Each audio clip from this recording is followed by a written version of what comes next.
હડતાળિયા આરોગ્ય કર્મચારીઓ સામે સરકારે ઉગામ્યો એસ્માનું શસ્ત્ર। હડતાળ કરનારા આરોગ્ય કર્મચારીઓને સરકારે છૂટા કરી દીધા છે। એસ્માનું શસ્ત્ર અપનાવ્યું છે। આ પહેલા પણ ઋષિકેશ પટેલે ચીમકી આપી હતી કે જો હડતાળિયા આરોગ્ય કર્મચારીઓ પોતાના કામ પર પરત નહીં ફરે તો એસ્માનું શસ્ત્ર ઉગામવામાં આવશે અને સરકારે આ શસ્ત્ર ઉગામી તમામને છૂટા કરી દીધા છે।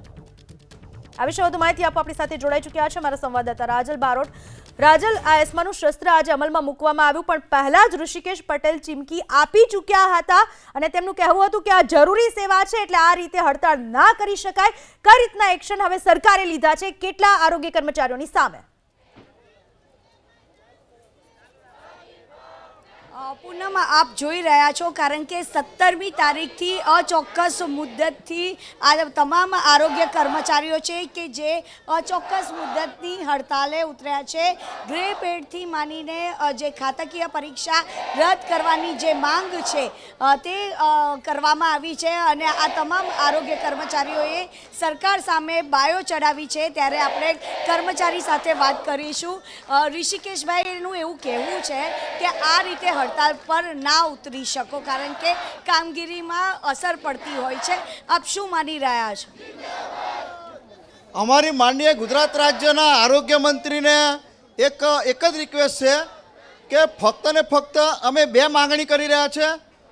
એક તો ટેકનિકલી કર્મચારી ગણી અને ટેકનિકલી પગાર ધોરણ આપો અને ઉચ્ચતર અમને એક્ઝામ વગેરે ઉચ્ચતર રિલીઝ કરો। આ બે માંગણી આપો તો અમારે આ ગાંધીનગરમાંથી અમે જિલ્લા જે પણ આવેલા છે અમે પુનઃ પાછા અમારા જિલ્લામાં વાપસી કરીશું।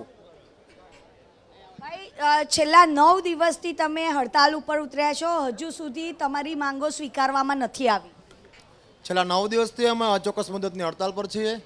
સરકાર અમારા પર અલગ અલગ પ્રકારના એક્શન લઈ અન્ય જિલ્લાઓની અંદર જુનાગઢ છે, અમરેલી છે, એમાં સરકાર પોતાની મનમાની કરી અને કર્મચારીઓને સેવા સમાપ્તિ પર કરી દેવામાં આવી છે અને હાલ બીજા ગુજરાતના જે બધા જિલ્લાઓ બાકી છે એની અંદર સેવા સમાપ્તિના ઓર્ડર આજ સાંજ સુધીમાં થાય એવા સમાચાર છે। એટલે સરકાર અમારા ઉપર દમન કરી અને અમને ગમે તેમ કરી અમારી એકતા તોડવાના પ્રયત્ન કરી રહી છે, પણ અમને છૂટા કરે, અમારી પર એસ્મા લગાવી જે કરે સરકાર, પણ અમે અમારી એકતા નહીં તોડશું।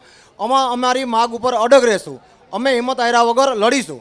સરકાર છૂટા કરવાની ચીમકી પણ આપી રહી છે। બેન, શું કહેશો? કારણ કે મોટી સંખ્યામાં મહિલાઓ છે છેલ્લા 9 દિવસથી હડતાલ પર બેઠી છે।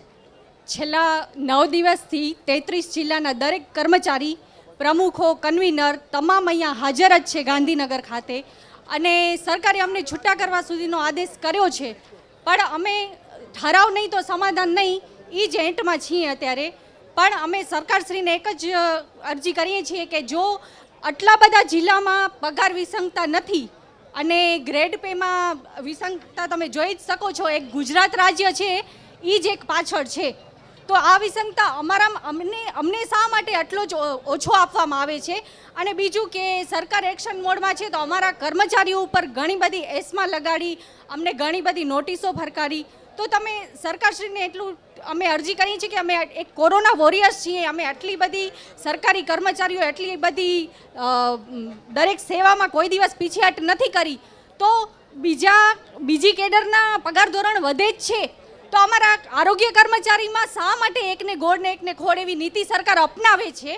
તો અમે જે સરકાર એક્શન મોડ કર્યું છે તો હવે અમારા 33 જિલ્લા વતી અમે પણ પીછેહટ કરવા માંગતા નથી।